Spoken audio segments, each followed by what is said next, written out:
But if the elaborate defenses were once breached, this neat equation of power would be reversed. Then the advantage would return to the assailants. The skill of the engineer was to prevent this happening.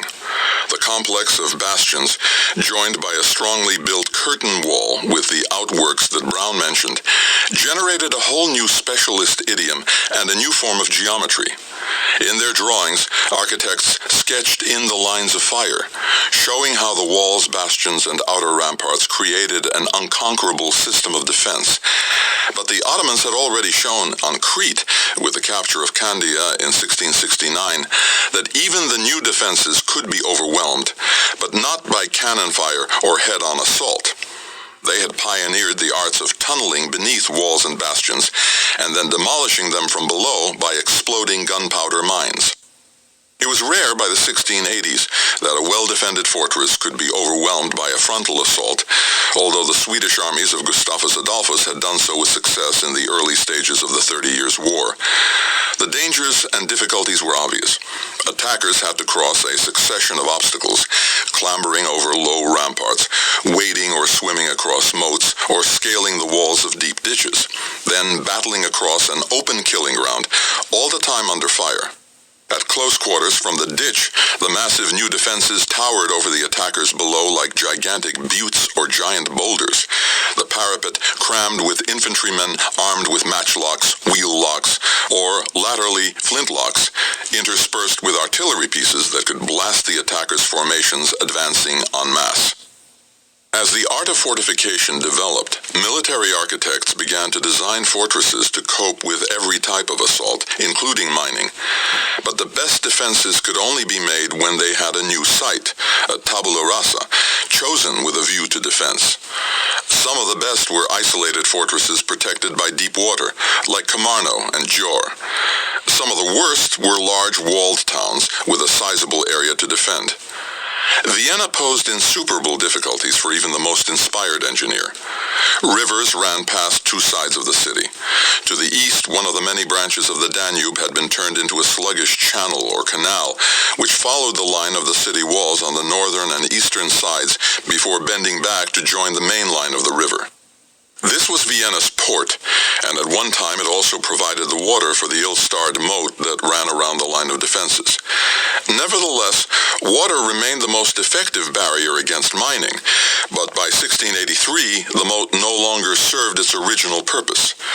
On the canal side to the east of the city, a century of erosion and the constant dumping of rubbish had made the channel shallower. Where it had dried out in summer, holes and cracks appeared in the banks, through which the water would drain away. On the southwestern side of the city, a narrow river called the Vienne ran down from the high ground of the Vienna woods to join the Danube, but it too was often dry during the summer. However, after only a few days' heavy summer rain, it could turn into a torrent, overflowing its banks almost up to the city walls close to where it joined the Danube Canal. The two rivers, the Danube Canal and the River Vienne, made it impossible to build a strong modern defense in depth. The weakest point in the city's perimeter was undoubtedly the eastern flank facing the Leopoldstadt Island, which was surrounded by the Danube on all sides, both by the canal and by the main stream of the river.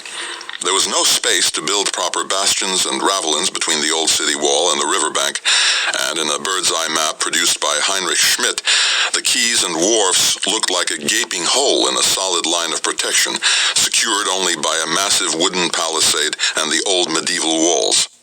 This weak point was well known to the Habsburg War Council, and some of the most recent rebuilding of the defense system had been carried out there in the 1670s.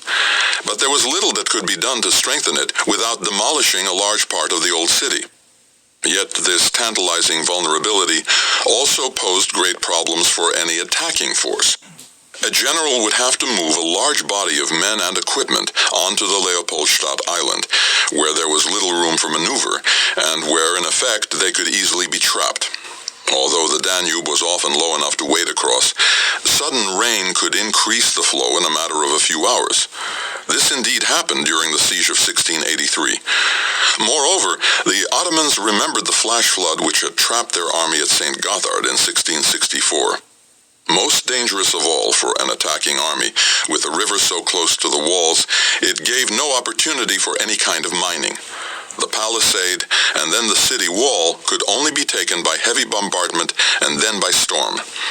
Even if the defenses were feeble, the new bastions, the Gonzaga and the Little Gonzaga, known colloquially as the Spike, had been designed to provide as much crossfire as possible on any troops wading through the muddy waters of the Danube Canal. An assault would be very bloody and with no guarantee of success. The walls facing the river Vien were another obvious weak point. When the riverbed was dry, an attacker could begin to dig trenches from a point very close to the walls. On the southeastern corner there were orchards and many buildings between the river bend and the bastions, providing even better cover for an attacking force. The bastions in this area were small and did not provide much space for either men or cannon. Yet although they lacked the sophistication of more up-to-date work and were in a poor state of repair, their basic design was good. Ahead of each bastion was a new ravelin, whose cannon and musketeers would have to be overwhelmed before the bastions and the walls could be assailed. The land to the southwest sloped gently down towards the city, and apart from a few streams was dry and flat. To the north it sloped up more steeply towards the walls. For these reasons, the main expansion of Vienna beyond the walls had spread outward on this southern flank, an area of villas, some industry, and the occasional nobleman's palace. Here it was possible to build on a much grander scale than within the cramped, narrow streets of the walled city. Some rich men had a town palace and also a summer palace in these new suburbs. All the theories of military architecture decreed that the space in front of a fortification should be kept completely clear of any buildings or obstructions for several hundred yards, since these could provide shelter for an attacker's artillery and would allow mining to begin from a point close to the walls. There had been plans since the mid-16th century to extend the defenses to enclose these new districts to the west and on the Leopoldstadt Island to the east, or alternatively to demolish the new buildings. But the expansion of these suburbs proved irresistible, and despite many edicts to remove them, nothing was done. Eventually, in 1704, some 20 years after the Ottoman attack in 1683, and faced with a new crop of marauders from Hungary, a new protective earth rampart, the Linnean Wall, and a deep ditch were constructed in a huge arc around the city and its suburbs. Traces of these defense lines remain to this day. The Ringstrasse essentially follows the inner line of the old city defenses, while the Gürtel or girdle has taken the place of the Linnean Wall. By 1683, Vienna would have been in a splendid state to resist the first Ottoman siege that it had suffered in 1529. Then, Sultan Suleiman I's engineers had dug their trenches towards one end of this southwestern approach by the Corinthian Gate. Although now much more heavily defended, this front, heading northwest from the Corinthian Gate to the Scottish Gate, Schottentor, still offered the best opportunity for attack. Here the moat was only a dry ditch. Close to the Hofburg Palace, there had been a curious mismatch during the different phases in building the new fortification. They did not align properly with the structures on either side, and there was too long a line of exposed curtain wall that joined the two nearby fortifications, the small Löbel and the larger Burg bastions. This section was constructed in the 1540s and should have been built further out from the old city wall. In later construction, instead of simply following the old rampart, it should have been realigned with correctly spaced ravelins and a succession of ditches, and not a single barrier, projecting out still further in front of the bastions. The essential symmetry of the line had been lost, and the defensive positions could not fully support their neighbors on either side with gunfire, as the theories of military architecture demanded. At this point, the line had been distorted, as on the Danube front on the opposite side of the city, and there was a point close to the palace where it would be difficult to bring the full weight of fire from the bastions onto an attacking force. None of the strong points was connected very well, so it was hard to move men from one section to another. This section was like the face and neck of the porcupine, the only parts of the animal's body where the sharp quills did not threaten an assailant. Immediately behind this weak sector was a complex of buildings that made up the Imperial Palace, and beyond it, the maze of city streets, with one long straight avenue, the Herrengasse, flanked by noble palaces. Once an enemy had broken through at that point, there was little space to build emergency defenses behind any breaches in the curtain wall. A determined assault would be hard to stop. The inherent weakness was heightened by a circumstantial flaw: the very close proximity of the suburbs, notably the garden and its buildings attached to the summer palace of Count Trautson. These extended to within a few hundred yards of the outer city defenses. The open space, or glacis, had been dug up and carefully cultivated to provide pleasure gardens and productive vegetable plots, and this well-tilled earth would make it very easy going for the Turkish sappers digging towards the walls. All this was well known to those responsible for the defense of the city. In 1682, at the insistence of Hermann, Marquis of Baden, the president of the War Council, Georg Rimpler, one of the best fortress engineers in Europe, had been employed at an enormous salary to improve the protection of the Habsburg lands and Vienna against an attack from the east. He had first advised strengthening the outer line of fortresses, especially Győr, and then turned his critical eye on Vienna itself. Rimpler had been present at the Ottoman siege of the Venetian fortress of Candia, and in 1671 and 1674 he had published two important studies on the use of artillery and on fortification. The two treatises revealed how deeply that experience in Candia had affected him. He brought with him to Vienna a team of experienced engineers, two of whom, a fellow Saxon, Daniel Suttinger, and an Italian, Leander Anguissola, later produced detailed studies of the siege. Together, they looked systematically at the flaws in the defenses and what could be done to remedy them. Rimpler understood the Turkish style of siege warfare and knew that he needed to blunt the power of the Ottoman assaults.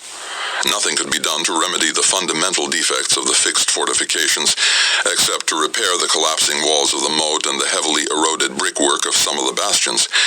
But beyond that, he could achieve a great deal by improvisation. In siege warfare, an assault was like a strong jet of water directed against the defenses, its thrust and pressure remorselessly scouring all the weak points in the perimeter. Once these lay open and exposed, infantry and grenadiers could rush forward and overwhelm the defenders. But find some means to obstruct, divert, or even delay this impetuous human mass, and the attack would waste its force and energy. Rimpler saw Vienna in these essentially practical terms. In the few days that he had available before the Turks arrived, the main task was to repair the first line of defense, the palisade. Then he worked ceaselessly, designing new strong points closer to the city walls. He ordered new entrenchments and new firing points on top of the bastions and the ravelins. He designed simple obstructions, dug trenches, and erected temporary strong points that would shelter musketeers and gunners, protecting the floor of the dry ditch. Held with determination, they could seriously delay the enemy's advance. The raw materials Rimpler needed were to hand. Stout balks of timber or even tree trunks, sharpened at both ends, ready to be hammered into the earth.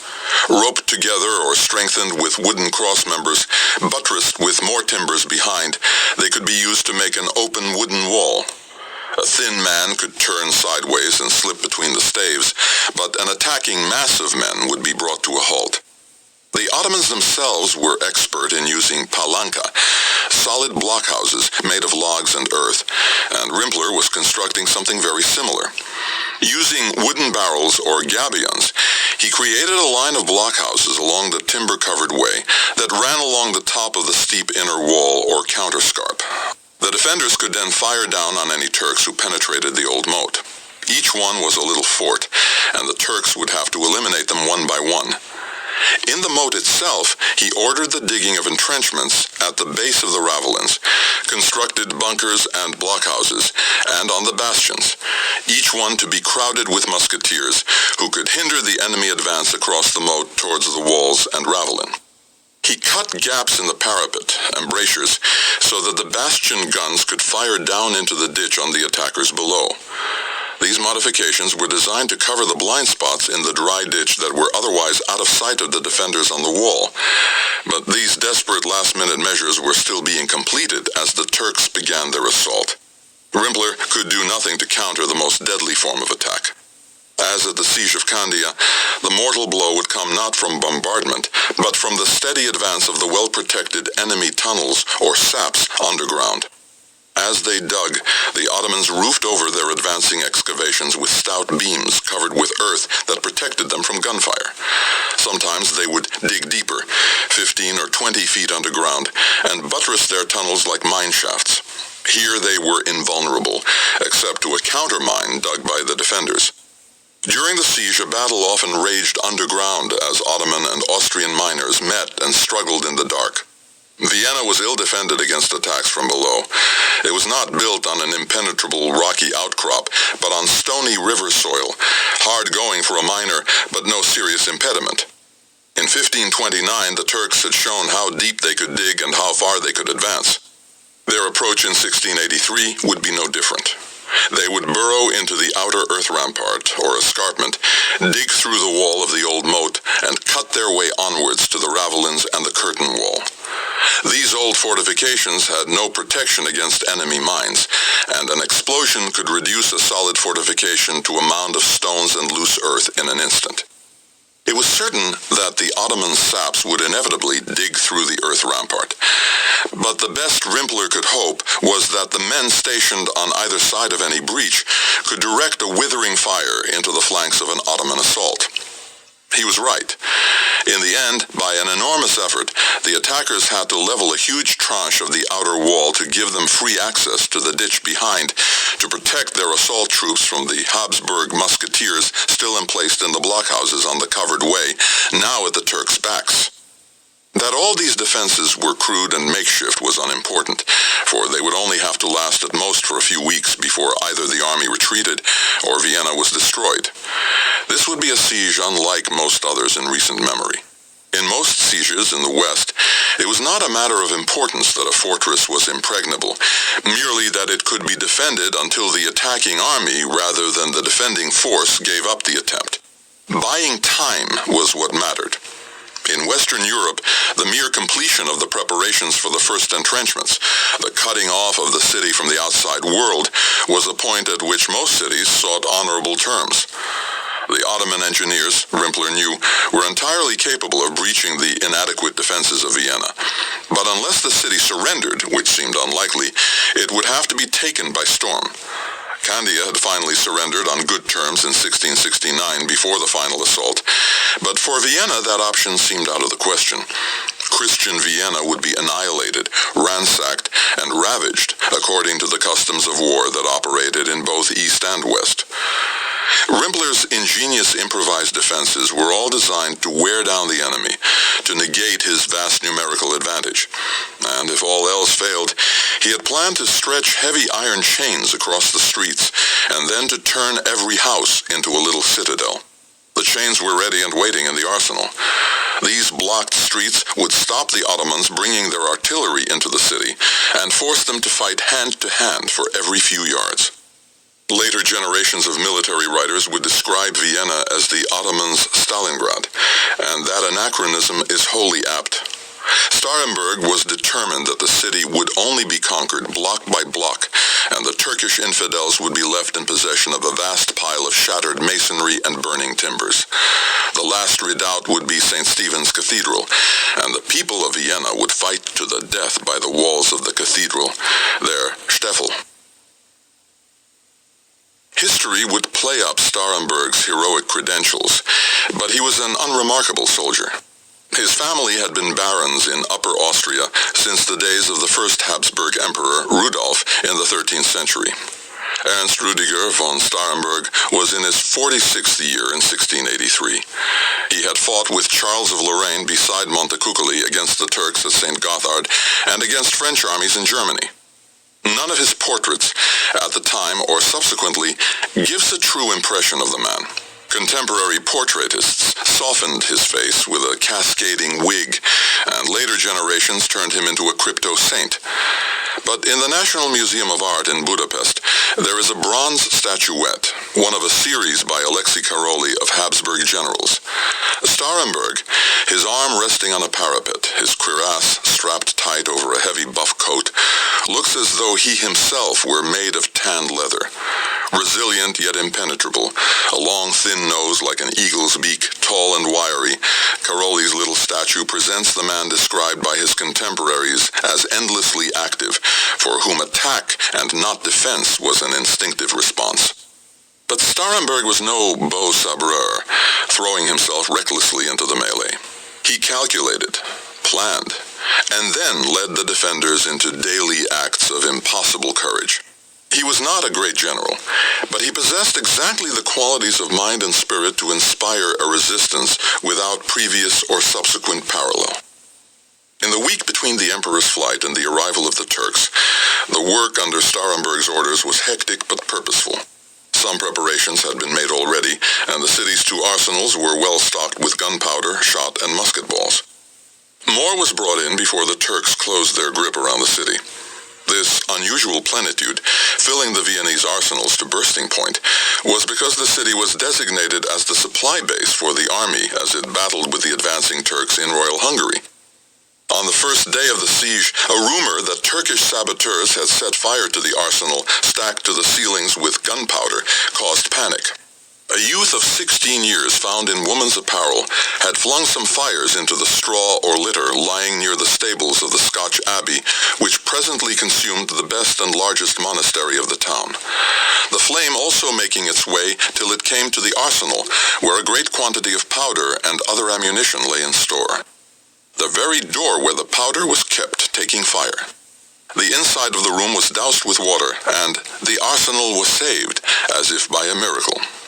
The boy, an actor or transvestite or perhaps a groom from the stables, suffered a terrible death. The crowd caught him, and he was hacked and ripped into pieces, leaving only a naked trunk, disemboweled, the head, arms, and legs carried off, from which great handfuls of flesh were torn, as if a wild beast had savaged him. This was only the first of many acts of savagery in a city now subsumed with rage and panic. The capital was exceptionally well supplied with artillery pieces, also held in store for action in Hungary. When the siege began, there were 317 guns on the walls, half as many again as the Ottomans would deploy against them. What Vienna still lacked was a garrison. Little more than 1,000 soldiers, plus the city militia, was its normal strength. 1,000 more men of Kaiserstein's regiment had arrived from Prague, but these 2,000 were nowhere near enough to man the 4 miles of walls which had to be defended. But more infantry were on their way. The regiments commanded by Starhemberg had been stationed by Lorraine north of the Danube to prevent a sudden advance by the Turks and their allies towards the fortress city of Bratislava. Others had been detailed to protect the fortresses of Upper Hungary. Now, summoned urgently to return to Vienna, their commander, Lieutenant General Schulz, drove the remaining infantry plus some cavalry, 7,000 men, a mixture of Polish mercenaries and Austrian regulars, on a long march from dawn to dusk. Good fortune ensured that they arrived the day before the Ottoman host rather than the day after. On 13 July, they wearily trudged the last few miles across the pontoon bridges joining the islands in the Danube close to the city, arriving at midnight at Lorraine's cantonment on the Leopoldstadt. All were exhausted, and many retching from the rampant diseases that were spreading rapidly in the summer heat. They brought with them the red flux, a mixture of blood and feces caused by an infection they had picked up as they marched through the marshlands north of the Great River. On the same day, a cloud of dust announced that the remaining infantry and the field artillery were close at hand. The skilled artillerymen were the key to the defense. Until they arrived, the city had plenty of guns, but no one to man them. They were still standing in neat rows in the arsenal. Now they were pulled into place, massed in batteries at key points along the walls, set up to rake the ground outside.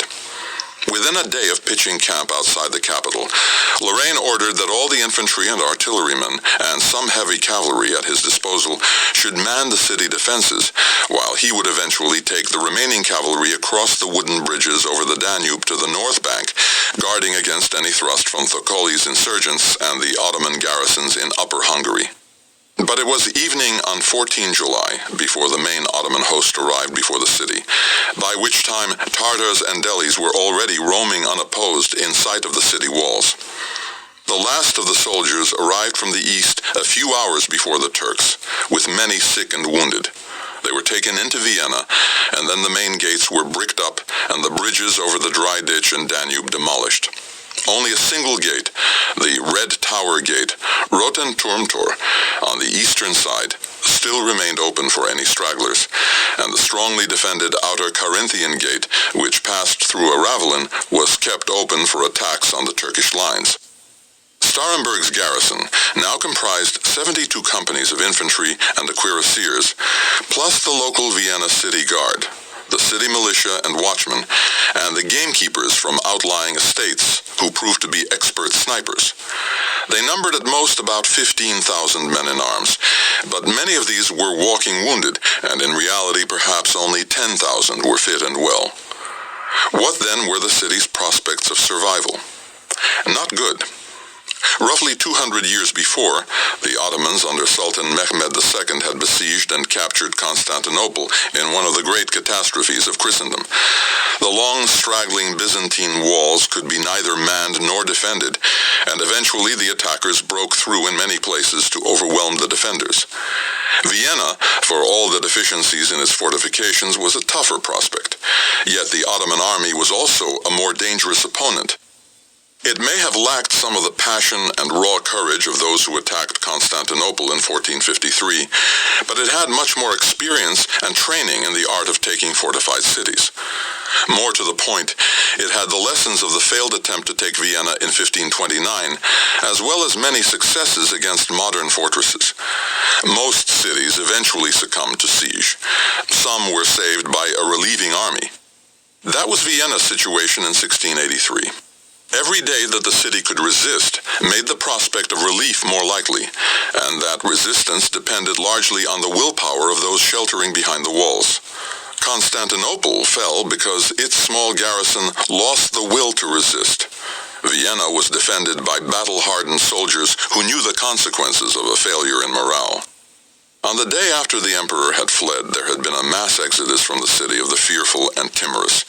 An eyewitness described it. So great a terror that no man was willing to stay behind. All the horses and carts that could be found were immediately hired, and the wagons and carts filled with ladies of the greatest quality and their children, who, deserting their houses and rich furniture, and leaving all their provisions behind them, took only what was most valuable that would lie in the least room. Nothing but cries and lamentation were heard in every place, as though the Turks were already the masters of Vienna. Their departure made the defense easier. The few leading figures who remained had determined to live or die in their city.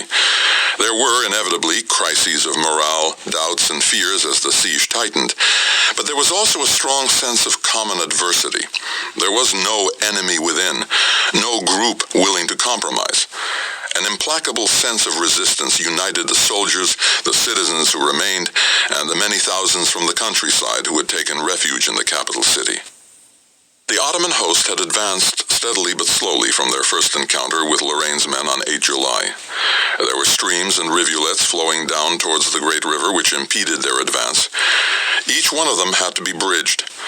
Nevertheless, there was a sense of exultation as they came on 11 July to the walled town of Hainburg, the easternmost town in Austria, on the banks of the Danube. The city had resisted Tartar attacks for more than a week, for the horsemen had no means of getting past the walls. Before dusk, the janissaries and artillery arrived and surrounded the town. 2 guns battered the walls, and the town was stormed. As the sun fell, the first living prisoners and sacks of severed heads from Hainburg were brought in triumph to the Grand Vizier and laid out before him. After the town was sacked, all the leading citizens who had resisted the summons to surrender, as the account of the Ottoman master of ceremonies recorded in his diary, came under the blade. The remainder of the population were enslaved. On the following day, as the army moved forward along the Danube, after morning prayers, Kara Mustafa received a fresh offering of 200 severed heads from Hainburg, plus 10 prisoners. Those who brought these welcome gifts received the traditional robes of honor and generous presents. Then the Grand Vizier set out with his commanders to visit the scene of their triumph, returning to his camp by nightfall. By midday on 13 July, the Ottoman host had crossed the river Fiska and was encamped at Švekat, only 7 miles from the walls of Vienna. At the riverside town of Fiskament, which the inhabitants had wisely abandoned, Kara Mustafa ordered the destruction of everything in the town, creating a fire that lit up the night sky. If the inhabitants of Vienna had had any expectations of relief or salvation before, they now evaporated. The Turks would bring only death or fire, and there was no prospect of any relieving army. Only the King of Poland was committed by treaty, and no state of the Holy Roman Empire had offered any military support. It would be 6 August before the Bavarian elector offered his army against the Turks, and he was effectively a member of the House of Habsburg. On 14 July, the Ottoman Master of Ceremonies began his diary entry, "The camp in front of Vienna. Today, beginning at sunrise, led by the horsetails of the Grand Vizier, and continuing throughout the day, the entire host moved ahead to their new camp. They advanced past the deserted village of Simmering, slowly past the fortress of Vienna, with measured pace, in plain view of the garrison lining the walls." Inside Vienna, Johann Peter Welkeren kept a vivid and accurate diary, subsequently published in numerous editions and several languages, including by the command of King Charles II in English. On the 14th of July, the whole army of the Turks, with an incredible number of horses, wagons, buffaloes, and camels, appeared moving towards Vienna over the hill by St. Mark's Church, their main body marching on the side of the hill from whence they could not be so well discovered from the walls of the town. They immediately spread themselves from the banks of the Danube, throughout which circuit they continued encamping themselves till late at night, when they were observed to begin their works before the Emperor's Gate, Burgtor, where our men that were posted upon the counterscarp fired upon them continually from behind our palisades to hinder the approaches which they had already begun in such a manner that we soon found ourselves formally besieged. The Ottoman encirclement of the city was speedy and decisive. It showed they had very good intelligence about the weak points of Vienna. A tense city quickly appeared. At dawn on 16 July, a mass of Ottoman Sipahis splashed through the shallow waters of the canal onto the islands that contained the Leopoldstadt suburbs and the bridges across to the northern shore of the Danube. They drove back the 3 squadrons of Austrian dragoons and the Polish mercenaries, armored horsemen, commanded by Prince Lubomirski, still guarding the bridgehead. Some of the cavalry defended the tower on the open meadow until they were overwhelmed. But the delay gave the remaining horsemen time to retreat across the bridges to the north bank under constant attack from the Ottoman Sipahis. The speed and ferocity of their enemy's attack, their reckless boldness and skillful horsemanship deeply impressed Lubomirski's men, themselves considered near savages by their Habsburg allies. In 2 days, the situation had been transformed. The whole eastern face of the city, through which traffic had continued to enter the Rota and Turmtor, was under attack, dominated by newly made Ottoman batteries in huge new earth emplacements made amid the burned ruins of Leopoldstadt. The heart of the city was soon under heavy bombardment, with church spires making excellent targets. Similarly, the speed with which the Turkish entrenchments advanced on the other side of the city was just as alarming. In 2 days of digging, at first in the soft earth of the suburbs garden, but then in the stony soil of the glacis, the Turkish engineers had dug trenches up to 6 feet in depth to within 50 yards of the defenders' outer palisade. This easy success developed into overconfidence. Kara Mustafa did not have a high opinion of his opponents, who had fled before him towards the capital and ignored his formal demand that they surrender and convert to Islam. The Turkish tents blocked off the city from contact with the outside world to the west. But unlike an experienced Western general, the Grand Vizier made no attempt to protect his own camp against attack from a westerly direction, nor even to guard the high ground, the Vienna woods above the city. Although his Tartars roamed across a huge area westward from Vienna, he seems to have done nothing to gain information from them about the enemy's movements, as he had on the march north through western Hungary. All that interested the Saraskier was the city lying before him. Kara Mustafa knew war at first hand, and he was a bold leader. But his previous experience had been limited to battles against very much weaker opponents. 2 campaigns in the Ukraine and a minor part in the war for Crete. His current opponents might, in his eyes, seem negligible, but they were battle-hardened. Lorraine had fought at St. Gothard and spent years campaigning against Louis XIV's armies. He still walked with a limp from a leg broken at the siege of Philipsburg in 1676. Rudiger von Starhemberg had learned his craft under Montecuccoli, fought in the Dutch wars, was wounded, and had served under Lorraine at Philipsburg.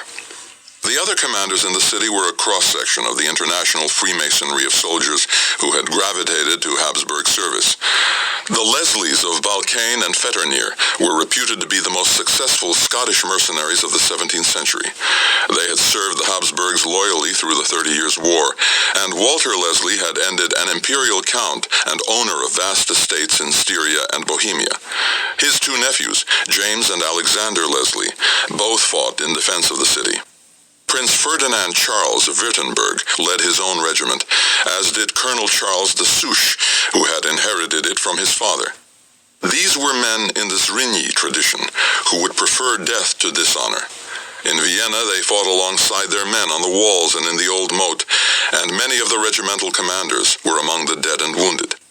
But for the Seraskier, those opposing him were no more significant than the humble folk, some 800 according to the Ottoman record, captured in the villages around the capital, who were either beheaded or enslaved at the whim of their captors. In Ottoman eyes, the Western infidels had scattered before their advance like so many sheep. Kara Mustafa was sure that his miners would demolish the walls before them, and the prize would be his. Contemporaries later suggested he was half-hearted in his attack on the city because he wanted to seize it intact, greedily taking possession of its great riches. But this was just their moralistic or opportunistic perspective of the Grand Vizier as a supremely vicious and greedy man. Apart from his failure to guard his sprawling camp, his plan of attack made sense, concentrating his best troops where they would do most good.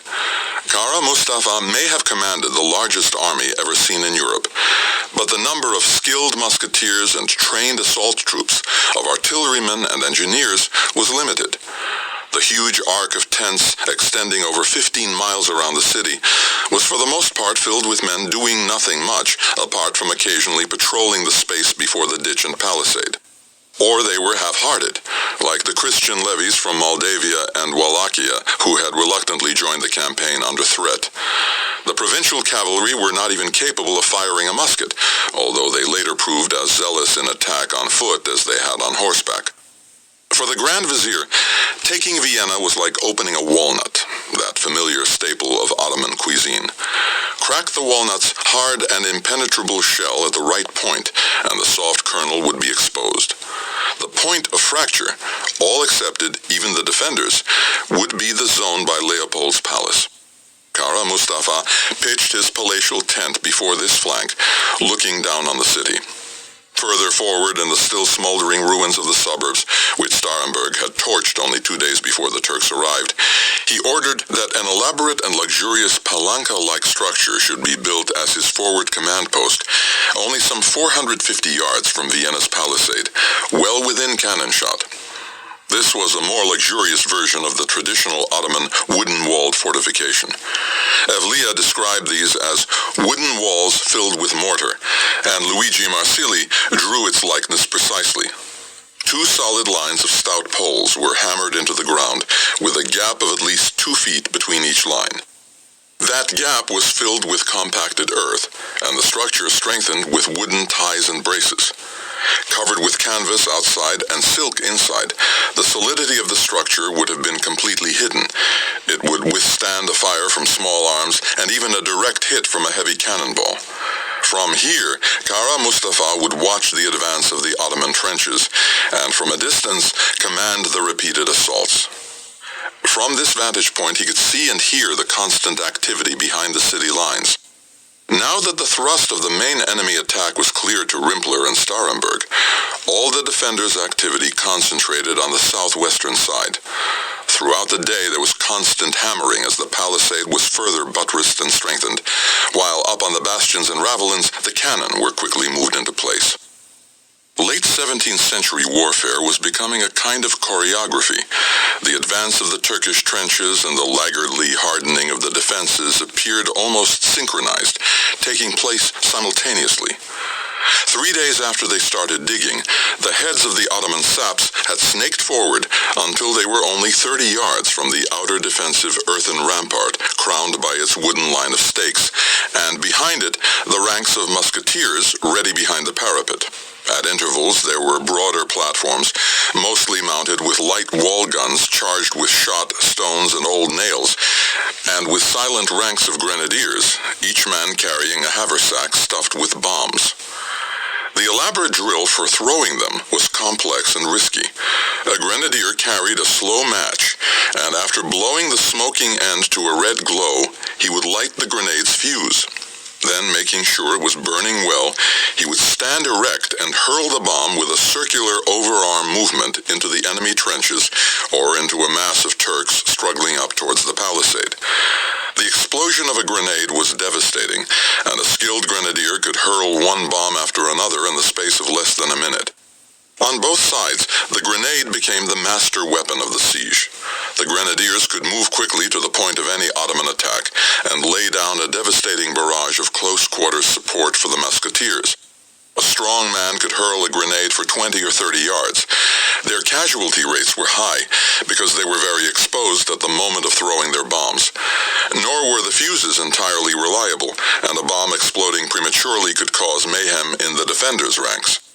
But they were ideal for the hand-to-hand battle that soon became a daily occurrence by the palisades, killing or maiming the enemy, scouring and scarring the stout wooden staves set into the earth, but leaving them fundamentally undamaged. The solid mound of earth stretching around the city, capped by its line of evenly spaced stakes, was unimpressive in comparison to the massive ravelins and bastions behind, but it turned out to be Vienna's best defense. As the Turkish saps advanced towards the walls, they sprouted lines of trenches on either side, parallel to the outer rampart. In some places, these parallels were widened so that Ottoman gunners could bring their light cannon forward, and protected from gunfire by gabions and bales of cotton roped together, they would support the Janissary assaults. The forward trenches were filled with the shock troops. The attacks in the first week of the siege were made by Janissary musketeers, laying aside their long weapons, rushing across the short distance of open ground, up the steep slope to the palisade, and attempting to climb over. Before them, rank after rank of Habsburg musketeers would rise, steady their weapons against the stakes, and fire down into the mass of attackers. Then they would move back, and a new firing line would take their place as they reloaded. Turks who reached the barrier would thrust through the gaps at their enemies with spears, swords, and yatagans. The defenders would fight back with swords, cut down pikes, and boar spears, and once the line of attack was clear, the guns on the neighboring gun platforms would retarget the assault, and grenadiers would move quickly to the point of attack. Contemporary accounts suggest the savagery of these attacks. They talk of how the defenders fixed long hooks on poles to drag the Ottomans into their deaths on Christian spears and daggers, and how the flayed skins of Turkish soldiers would be nailed to the palisade in view of their comrades. But these details are incidental, not reportage, and it remains hard to imagine the frenzied attacks and the response to them only from the stories that have come down to us. Still less do they explain how little defensive walls and ramparts played their part in allowing a small force of defenders to repel a much larger attacking force. So what happened at Vienna? Why was the earthen rampart with its palisades so significant? In the first place, it was well defended. Starhemberg stripped the garrison inside the city to man the outer defense line and the ditch behind. In the second, it was the sudden steep incline up to the fence, and then the strength of the fence itself. These were new timbers, hammered deep into the earth and strongly buttressed by crossbeams. Ottoman artillery might blow away a section, but it could be quickly repaired and replaced. By the time the charging Janissaries reached the fence, their impetus was slowing in the last few yards. There There was no flat ground where they could place scaling ladders, and no space for their men to mass before the wooden rampart. Reports of those first assaults and the evidence of his own eyes made the Grand Vizier realize that this bank of earth and line of stakes was as formidable an obstacle as the great walls of the main defenses of the city, almost 40 feet in height. The palisade was too strongly defended to be rushed. It would have to be besieged and undermined section by section, like the city behind it. All this would take time. The Ottoman lines reached the palisade on 16 July. 10 days later, it had still not been overwhelmed. After the first assaults were driven back with huge losses, the Ottoman engineers began the slower task of digging under the fence and exploding great mines below the palisade in an attempt to break through. But still the assault failed. The mines exploded, creating a huge mound of soft earth and a great pit, but the Ottoman infantry were driven off yet again by Count Sereny and St. Croix, lieutenant colonel of the regiment of Dupigny, coming to our men's succor with 100 fresh men armed with grenados. Soon they got the better of the Turks, and cutting off many of their heads, fixed them on the stakes and palisados on the counterscarp in sight of the enemy. 3 weeks after the beginning of the first attack, in the first week of August, the Ottomans were still desperately seeking to break through the outer line. By 5 August, they had built earth mounds on either side of their assault saps so that they were higher than the palisade. From these elevated positions, they could now shoot down onto the musketeers defending it. Then the Turks moved their artillery forward in a concentrated bombardment of the palisade, and for the first time, waves of janissaries, also armed with grenades, managed to push across through the open space in the wooden rampart to the edge of the ditch 16 feet below. And so, on 7 August, the 25th day of the siege, Kara Mustafa's men had broken through the first obstacle. As the first Turks entrenched themselves in the floor of the ditch, they stared up at the main defenses of the city that now towered above them, bristling with guns. To each side, as far as they could see, there were massive brick walls. In the ditch before them, there were trenches filled with musketeers. And behind them, at the foot of the bastion and the curtain wall, strong points with light artillery pieces that covered the dead zones where the guns above could not. In this narrow quadrangle, pockmarked with trenches, excavations, and deep craters made by bombs dropped from the ramparts above, the two armies dueled for the survival of Christendom's bulwark. 7. The Pit of Hell. For 37 days, 10,000 men battled over the narrow strip of ground separating the Lobel and the Burg bastions. From early August, the old moat, now an empty ditch between the outer and inner lines of defense, was the key to the city's survival. Day by day, the soldiers on the wall looked down on the spider's web of Ottoman diggings and watched as the earth itself seemed to move inexorably forward. Piles of loose soil, like vast worm casts, continued to rise on each side of the half-hidden entrenchments. Soon these mounds towered above the sheer walls of the ravelin, so that the Ottoman gunners and musketeers could fire down into the shallow trenches dug by defenders atop the battered fortification. As the Turkish bombardment intensified, the Habsburg infantry dug deeper, throwing up their own earthen ramparts for protection against the continual gunfire. This grim battle was waged with spade and shovel. Rüdiger von Starhemberg, wearing a cavalryman's buff leather coat after he had been wounded by flying splinters of bricks and stone, spent much of each day on the walls above this battleground. Racked by repeated bouts of the bloody flux, dysentery, so that he could only walk a few steps unaided, he would be carried in a chair to a vantage point from which he could see the battle below. His letters, smuggled out of the city, make a powerful impact. Some were published as the battle raged, describing the state of the city to the Generalissimo, fretting on the other side of the Danube. Sometimes Charles of Lorraine was himself close enough to the city to hear the sound of the bombardment, but usually he was far to the west, anxiously awaiting an attack along the northern bank of the Danube.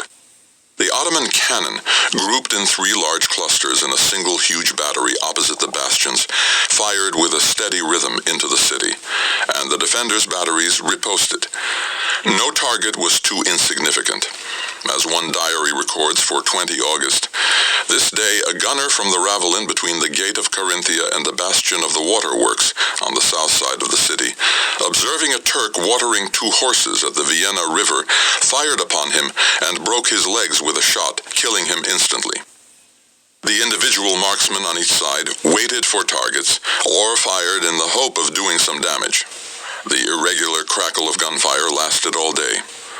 Soon the Christians learned which were the Turks' most deadly weapons. At various points the city walls were edged with dressed stone, and when hit by a heavy cannonball, these copings would shatter into sharp fragments, which caused terrible flesh wounds.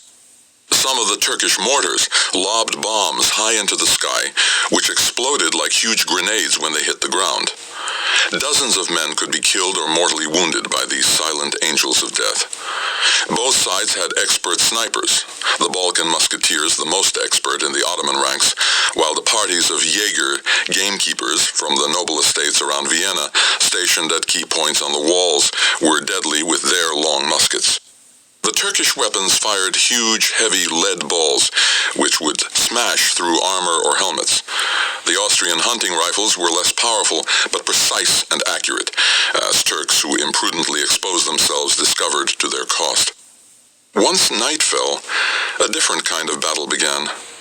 The Habsburg troops on the ravelin and in the trenches at the bottom of the ditch used the cover of darkness to take in new supplies of food, men, and ammunition, and sometimes to send their wounded back into the city.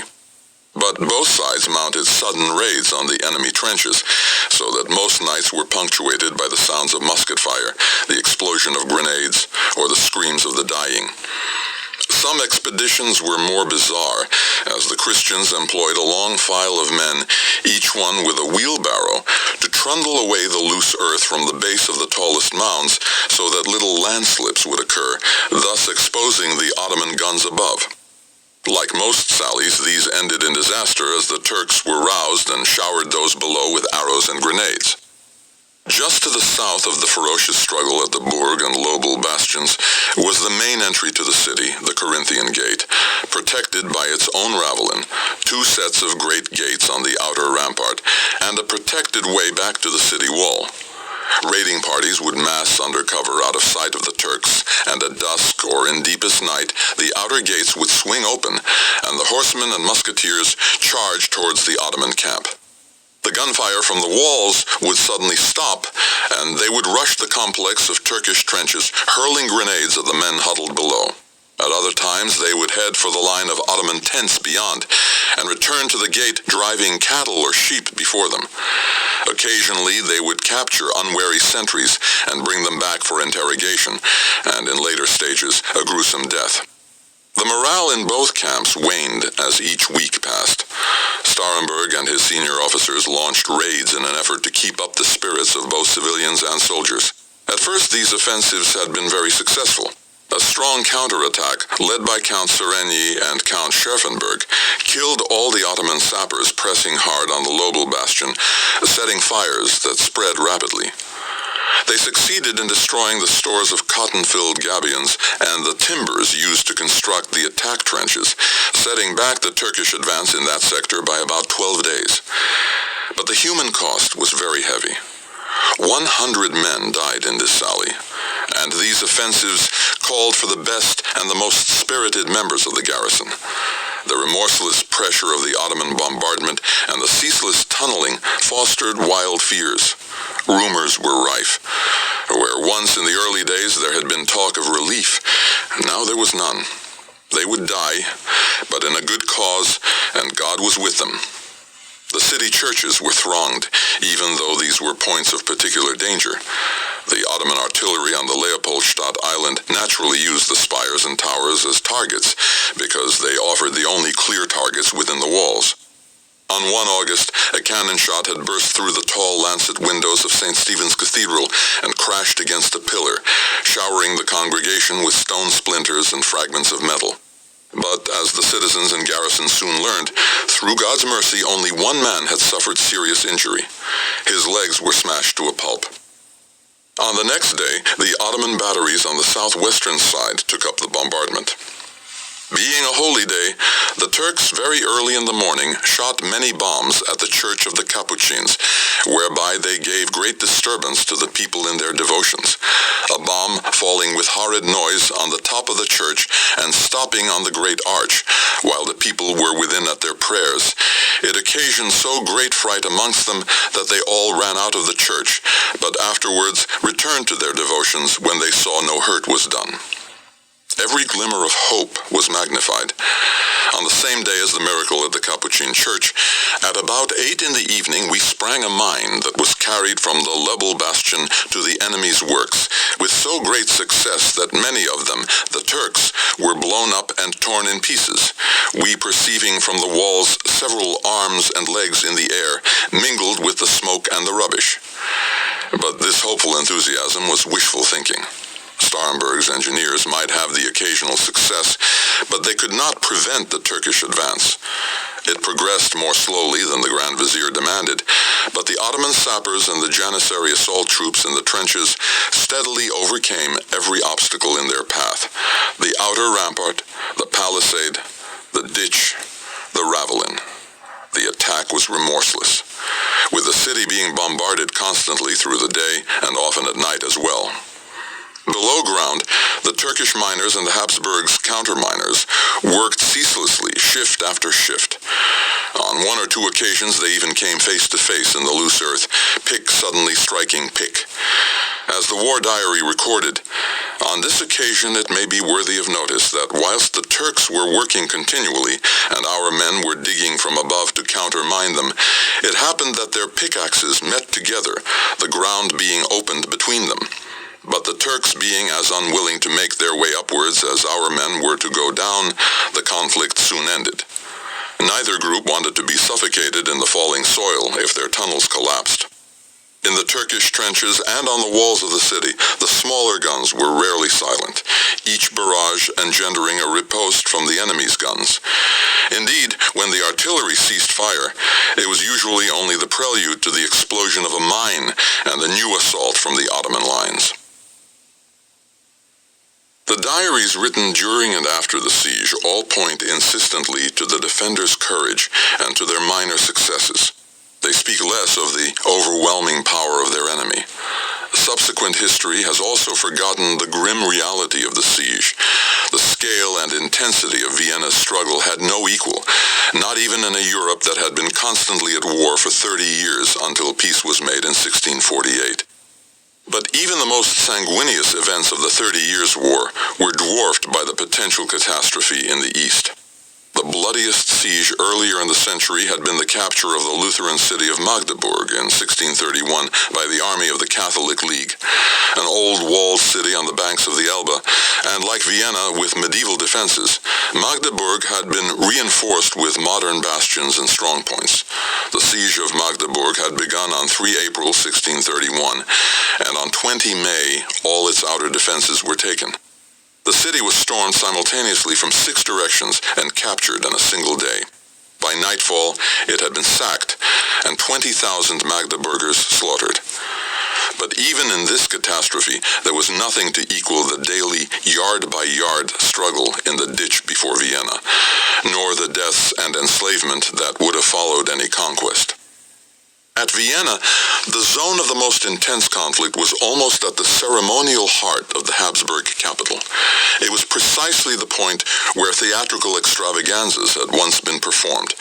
In the final hectic days before the Ottomans arrived, Starhemberg had ordered the demolition of the wooden court theater, which had been built in the narrow space between the walls and the palace. It was the Emperor Leopold's delight, and he had himself written numerous dramas and musical spectaculars for its stage. The equestrian ballet of 1667, La Contessa dell'Aria e dell'Acqua, included fleets of ships afloat on artificial lakes, parades of horses and carriages, some seeming to fly through the air, and fireworks discharged from plaster and stucco recreations of Mount Etna and Mount Parnassus. Now the drama that was taking place close to where the theater had once stood was infinitely more compelling. Looking down from the city wall into the hellish pit below revealed a scene of continuous struggle from dawn to dusk. On one side of the arena, the Turks dominated the huge mound of earth that had once been the outer rampart, and every night hundreds of Ottoman infantrymen and engineers shoveled soft earth into the ditch below. Underground, hundreds of diggers labored in tunnels, shored up with wooden staves and props as they moved forward, laying thick timbers on the top under a layer of soil. In these wooden tunnels, the Turks dug steadily forward, more or less impervious to the fire, grenades, and bombs that rained down from above. On the other side, the defenders of Vienna, high on the bastions and the walls, a few yards away, battered at the enemy lines with constant gunfire, hoping for an exposed target. Almost every day they had small successes, but nothing stopped the Turks' progress. Hundreds of janissaries and sappers might be killed in the sudden attacks from within the walls or in a successful countermine, but they were instantly replaced.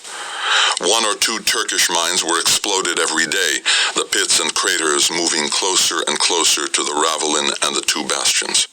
Most land battles of the period occupied at most a day of intense conflict, interspersed with intervals and pauses. War at sea was more intense and more visceral, with men hacking at each other on deck and below deck as ships battered each other with gunfire, and then fighting crews boarded a crippled enemy. Nothing until the battle for Stalingrad in 1942 equaled the relentless struggle in the ditch before Vienna. In both battles, men fought over the mountains of debris, shattered buildings, and a landscape of utter desolation. From the Tower of St. Stephen's, it was possible to see everything that happened on the north bank of the Danube. Often scouting parties of the Duke of Lorraine's army came into view, sometimes parties of Tartars swimming the river to raid towards the west. Starhemberg would send out messengers to carry news of the city to the Duke, and eventually to get back news of the slow progress of a relieving force. Occasionally, in the far distance, columns of black smoke would show that yet another village or farmhouse had been fired by Turkish raiding parties. Slowly, day by day, within Vienna, the sense of impending catastrophe deepened as the raiding parties became less productive and there was no good news of imminent relief. More deadly than gunfire, and worse than the lack of food, was the relentless spread of disease. All the cats, sardonically nicknamed roof rabbits, had been eaten, and some Viennese trapped and ate rats. Even in times of peace, Vienna was a sump of infection and contagion. Plague had ravaged the capital in 1679, with new outbreaks in the early 1680s, causing more than 76,000 deaths in the city and the outlying countryside. The outbreak had begun in the Ottoman lands far to the east, spreading west through the Balkans. Other cities suffered worse than Vienna. 81,000 died in Prague in 1681. Miraculously, there was no fresh outbreak during the siege. Perhaps the killing and eating of the rats reduced the sources of infection. But although the citizens and the garrison evaded the plague, many other diseases laid them low. Wounds quickly became infected, and repeated bouts of dysentery ravaged the defenders on the walls. One recognized cause of disease was the mounds of stinking waste that began to fill the streets, discarded by the soldiers and market people who throw the blood of slaughtered cattle into the gutters, causing great odor and illness. The same source from a commission of the city's doctors alluded to the psychological pressure upon those imprisoned within the city walls, great fear, worry, and mental affliction. The conditions in the Ottoman camp were not much better. As the siege was prolonged, the discipline which normally ruled gradually broke down. The sanitary arrangements that governed the preparation of food and the disposal of waste were less and less observed. Even the use and cleaning of latrines that had seemed a marvel to Western observers, Luigi Fernandino, Count Massigli, at the time a prisoner of the Grand Vizier, drew a touching little sketch of the latrine in use, gradually disappeared. In Kara Mustafa's enclosure, the traditional standards still applied, but elsewhere the camp came to resemble and smell like a cesspit. The number of casualties was huge, and they were frequently afflicted by gaping wounds that festered almost immediately thanks to the vast swarms of flies in the heat of high summer. Food supplies were erratic, but those in the Ottoman camp ate better and more regularly than those within the city. Early in the siege, City women would creep through the palisade on the northern wall of Vienna, set up an informal food market close to the Scottish gate, and trade bread with the Turks for fresh vegetables. But when that loophole was closed, the Ottoman army was reduced to a diet of soup and rice. As the 40th day of the siege passed, it fell on 23 August in the traditional period of combat for the Janissaries and the cavalry. Kara Mustafa had to look to the morale of his own troops. Feared rather than respected, he lacked the skill to deal with his own men. Successful Ottoman commanders met constantly with their soldiers, offered them rewards for their courage, spoke to them of the great prospects that victory offered them, of the richness of the prize that lay before them. They even instructed the preachers attached to each unit to remind them of their duty before God. Parades, reviews, awards for bravery in the face of the enemy were both expected and valued by the key troops. But the Seraskier seems to have been better at chastising than encouraging. He handled his commanders badly. Each one assigned a different sector on the battlefront received only peremptory commands to push their men harder and make more progress. There was a single-mindedness to his approach that brooked neither argument nor discussion. His strategy was fixed immutably in the first days. Vienna would fall in accordance with the plan that he had decreed. Kara Mustafa would not listen to those more experienced commanders who suggested that he should not underestimate the enemy. It was less that the Ottomans had no intelligence from the Tartars sweeping far to the west, rather that their leader was not interested in hearing it. It seemed that only the city interested him, and the actions of the pitiful infidels were of no importance. Nor was he concerned that the vast Ottoman camp was losing all the order and discipline that Westerners had so long admired. Dead animals were swelling and rotting under the heat of the sun, and even human corpses, buried in shallow graves, distended with the gases of corruption, began to push up through the loose soil above them. His subordinates, who had fought along the Hungarian frontier for a decade or more, were less contemptuous of their enemy than their commander. They knew that the Habsburg cavalry would fight doggedly rather than flee, and their infantry could smash a cavalry charge with its measured volleys of musket fire, protected from a flank attack by a variety of spikes, stakes, or the clusters of boar spears known as chevaux de frise. Their collective memory of battle was the long war of the 1590s, when armies had fought bloody and largely inconclusive battles, until from sheer exhaustion and battle weariness, both sides had agreed a peace. But Kara Mustafa would not listen to his pashas, and rarely moved beyond his well-protected blockhouse before the walls. Yet, was he wrong? By following his tactics, the Sultan's army was moving steadily forward. And when the walls were broken and the city theirs, the Seraskier believed he would be remembered as the greatest conqueror in the history of the empire. The most successful of the Köprülü, whose victory would be on a par with those of the past under triumphant sultans like Mehmed II, the Conqueror, Suleiman I, the Lawgiver, and Murad IV, the Cruel.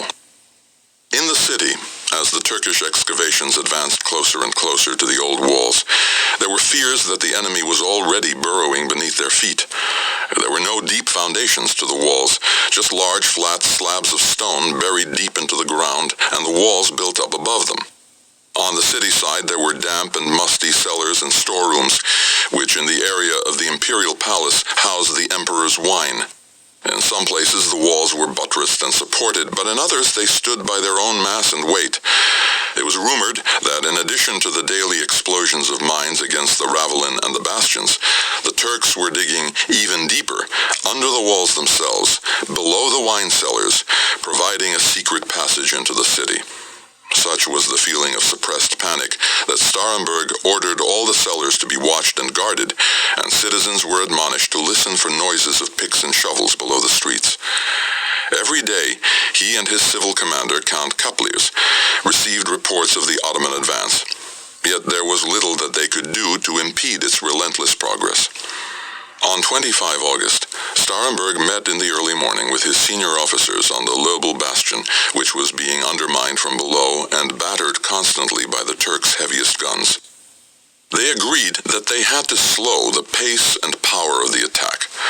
Throughout the morning, they gathered 2 detachments of picked men, and at 4 in the afternoon, the large body of infantry rushed out from the sally ports close to the main point of attack. They pushed along the ditch, attacking the Turks with musket fire, swords, and spears, with those behind hurling grenades down into the trenches. The guns on the walls blazed away at the Ottoman batteries to prevent them from responding to this unexpected attack. From the largest sally port by the Corinthian Gate, another attacking party charged towards an advanced Ottoman battery that had done great damage to the defenders. The Prince of Hirtenberg, with a few men, killed the gunners, but they had brought nothing with which to spike the guns, so they retreated, pursued by enraged Turks. This escapade cost the lives of 4 officers and 200 ordinary soldiers, and achieved nothing. On the following day, 2 more mines exploded under the battered Ravelin, one in the morning and one at 9 in the evening. Both sides were now locked into a fixed pattern of action and response. A mine would explode, shaking the ground. The Ottoman horsetail banners would be lifted in the trenches, and a mass of men rise behind them, charging towards the pit left by the blast and the prolapsed flank of the Ravelin. From above, the garrison would batter the attackers below with gunfire, boiling water, stones, and grenades, while the heavier guns, quickly realigned, blasted the janissaries from the adjacent bastions. Each attack failed, but every time a little more of the Ravelin was destroyed, and the defenders had an even smaller terrain from which to fire on the enemy. Day by day, the Turks were advancing, and the Christians were being forced back. On 26 August, it was the defenders' turn. 300 musketeers of Dupigny's regiment and 30 cavalry, led by their colonel, sallied out into the ditch, racing forward to the enemy trenches, killing all the sappers at their work and blowing in the tunnels with grenades and charges of gunpowder. But the Turks were now wise to these sudden assaults, and special troops were stationed to guard the excavations. This time, a furious and bloody battle ensued, which lasted for more than an hour, until the musketeers retreated, carrying the body of their colonel. On the day of Dupigny's death and the destruction of the forward Ottoman saps, 2 more large mines exploded, one shattering more of the Ravelin, the other uncomfortably close to the Bourg bastion. Clearly, once the Ravelin had been overwhelmed, this would become the main target. With the Ravelin gone, the garrison's capacity to resist would be decisively impaired. In better designed fortifications, layer upon layer of mutually supportive defenses would guard the inner heart of the city. Fire from one would protect another, and if one were taken, another could assume this protective role. But at Vienna, the bastions and Ravelin were like a 3-legged stool. Take away one leg and nothing could stop it toppling over. Matters were made worse because on the Bourg bastion, a solid bunker filled up much of the surface space, impeding men and guns from moving speedily on or off the platform, while the Lobel was shoddily built. The stronger emplacements to the left and right, the Mulker bastion, which still survives in part, and the Corinthian Gate, could not provide supporting fire. So the Ottoman plan of attack had pinpointed the city's weakest spot. Destroy the Ravelin, attack the Bourg and the Lobel bastions more or less at the same time, and then breach the curtain wall in between the two.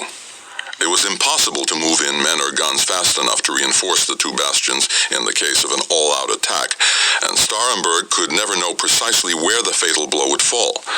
Similarly, he could not drain the other sectors of men, lest the Ottomans launched the long-feared assault on some other part of the city. Even though the Ravelin now existed only as a mound of earth with a few square yards of solid ground on the top, it could still provide supporting fire for the 2 bastions. But for how long? It was coming down to a matter of time for both sides. Supplies were now running short in the Ottoman camp, so that they slaughtered their Christian prisoners rather than feed them. In the city, soldiers caught deserting were summarily hanged in the marketplace, evidence that morale was slipping. Venturing out beyond the protection of the walls, as the Turks had now sighted their guns on the sally ports, was like a sentence of death. There were fewer and fewer volunteers for these heroics, and anyway, Starhemberg knew he could not afford to lose his men so pointlessly. The daily losses were mounting. One lucky shot fired from a heavy Turkish musket went through a file of 5 men, killing them all instantly. Gradually, the hellish quality of the battle came to fulfill the eschatological expectations of both sides. Both expected something like the last battle between good and evil. Their priests and preachers had told them so. Christians knew how the book of Revelation had described it, and when the 1,000 years are expired, Satan shall be loosed out of his prison, and shall go out to deceive the nations which are in the four quarters of the earth, Gog and Magog, to gather them together to battle, the number of whom is as the sand of the sea. For Muslims, there was the reminder in the Quran. It is ordained that no nation we have destroyed shall ever rise again. But when Gog and Magog rush headlong down every hill, when the true promise nears its fulfillments, the unbelievers shall stare in amazement, crying, "Woe to us! Of this we have been heedless. We have done wrong." On 28 August, the weather broke with a ferocious summer storm, which silenced the guns because the powder could not be kept dry. But as the rain ceased in the afternoon, another mine was exploded at the side of the Ravelin. The Janissaries rose to attack. The few defenders on the top fired down, and the guns on the side of the Burg and Lobel bastions scoured the faces of the ruined Ravelin with canister shot, filled with nails and musket balls. But the Turks were now so close to the defenders that it was difficult to shoot accurately enough to avoid killing their own men. Then, on the following morning, between 9 and 10, the Turks sprung a mine under the remaining part of the Ravelin, which utterly destroyed it.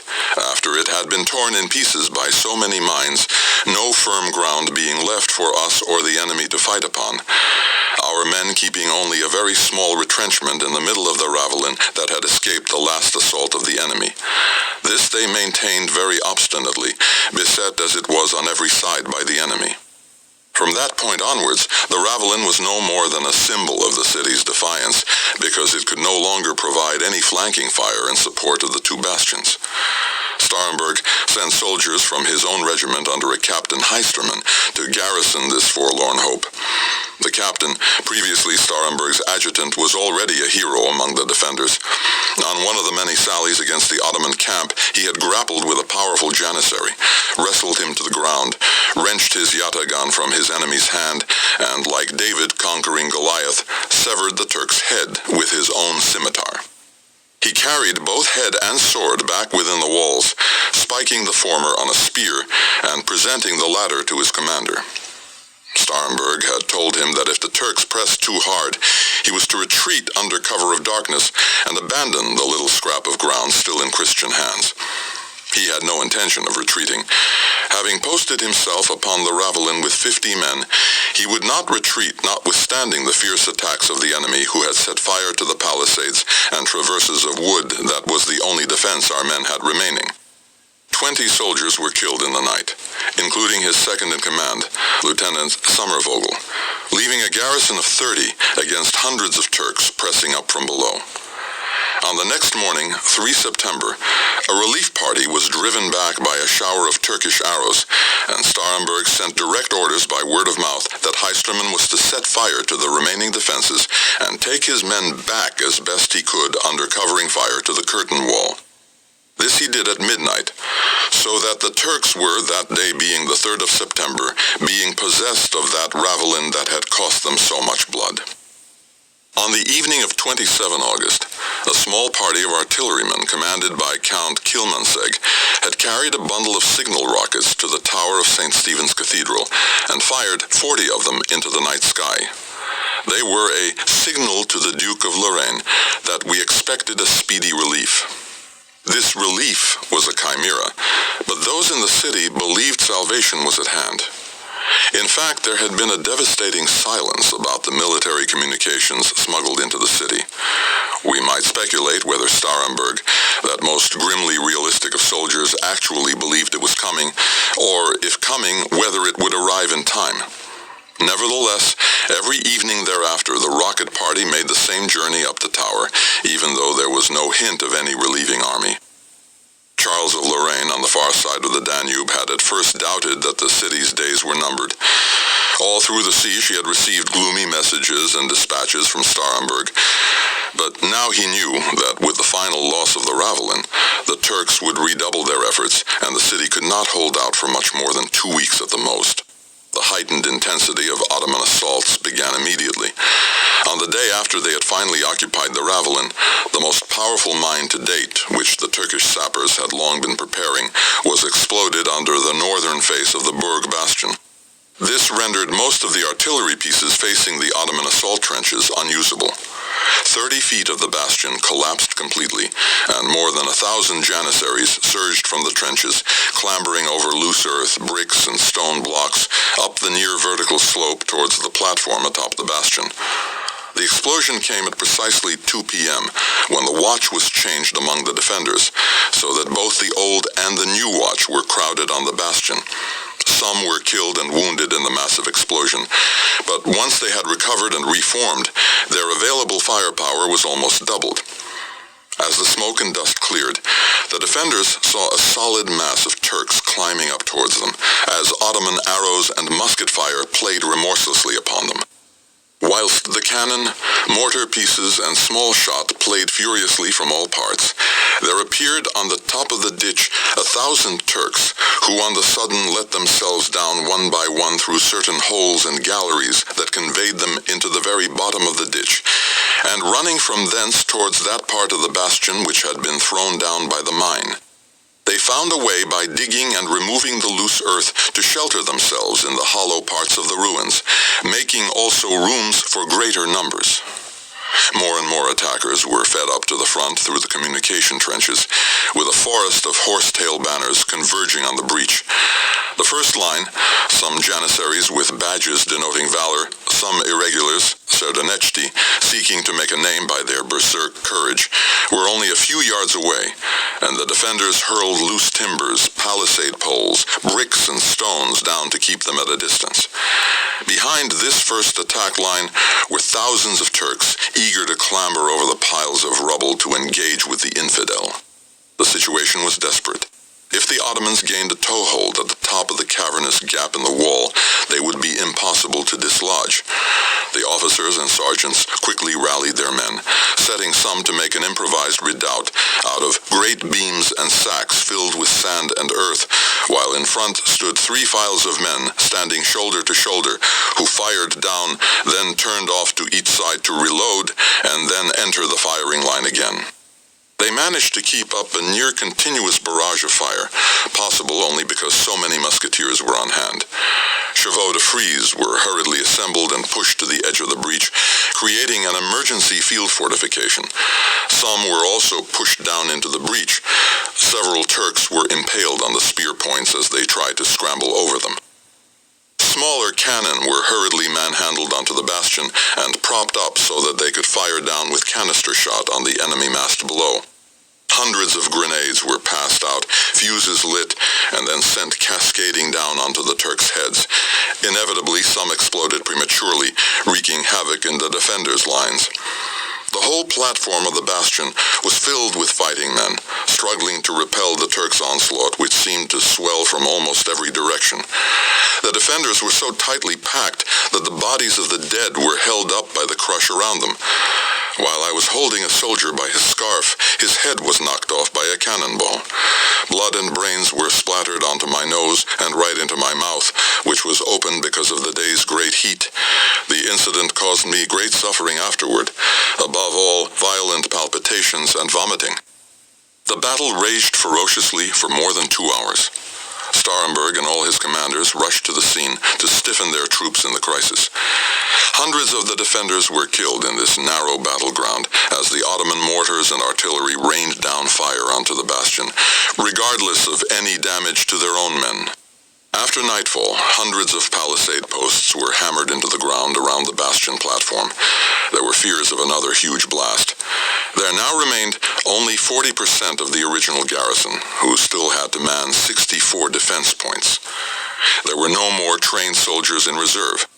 On 6 September, 3 mines exploded under the Lobel bastion, destroying most of the retaining wall facing the Burg bastion. A diary recorded, "What we feared came to pass. About 1 in the afternoon, the enemy, springing several mines, made such a breach that a great part of the bastion, at least 20 feet thick, being of brick and stone, was quite thrown down from the top to the very bottom, leaving a gap of 36 feet broad, and our men quite uncovered.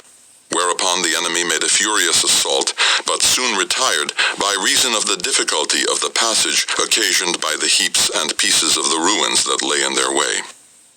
In the explosions, all bar a few of the defenders' artillery pieces on the left side of the Lobel bastion were destroyed or immobilized.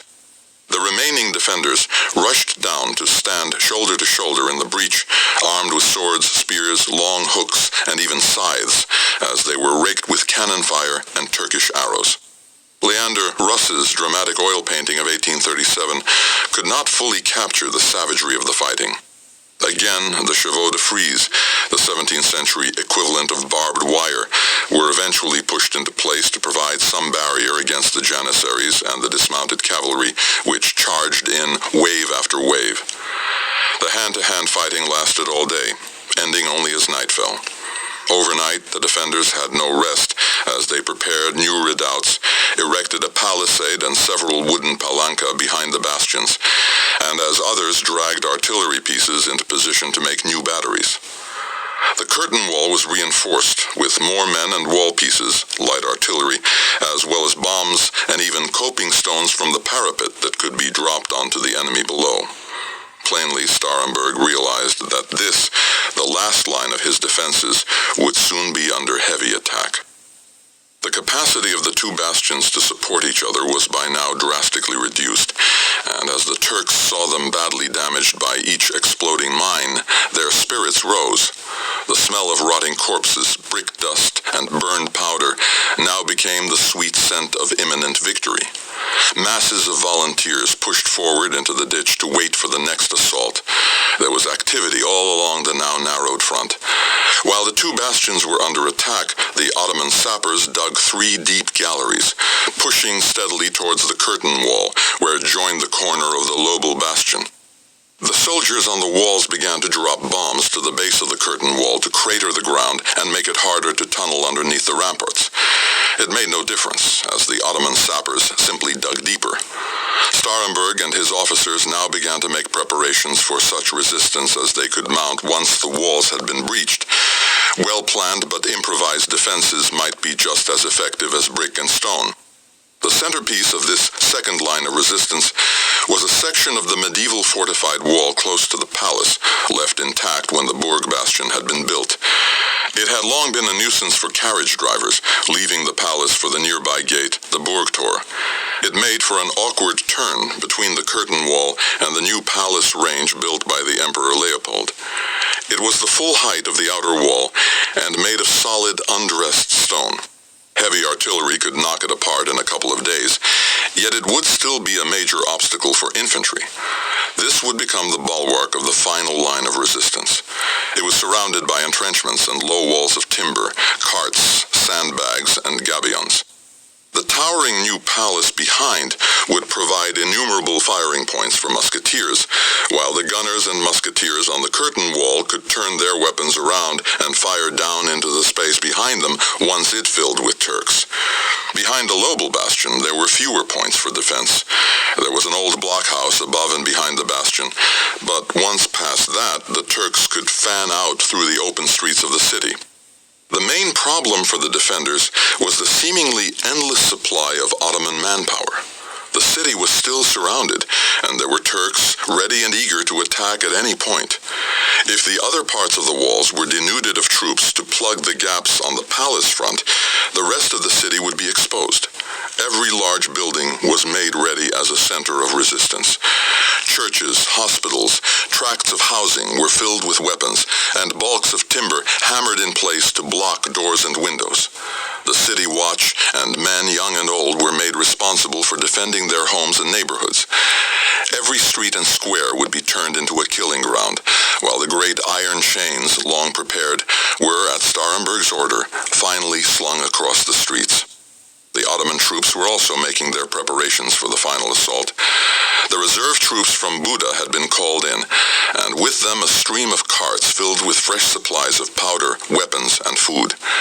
Once the Janissaries, Sipahis, and the huge number of irregulars had entered the city, the Grand Vizier and his officers concluded that they would quickly overcome any remaining resistance, although the Ottoman war histories were full of stories of infidels fighting to the last, men and women alike. They had also heard rumors that a relieving army had been massing to the west on both sides of the Danube, yet they had no idea as to its size or its current position. The paramount task, they all agreed, was to take the city, their predestined prize. If they captured Vienna, they would gain immortal fame throughout the whole world of Islam. But a darker thought filled their minds. Their camp had turned into a cesspit of filth and human carcasses, quite unlike the traditional model of Ottoman good order and discipline.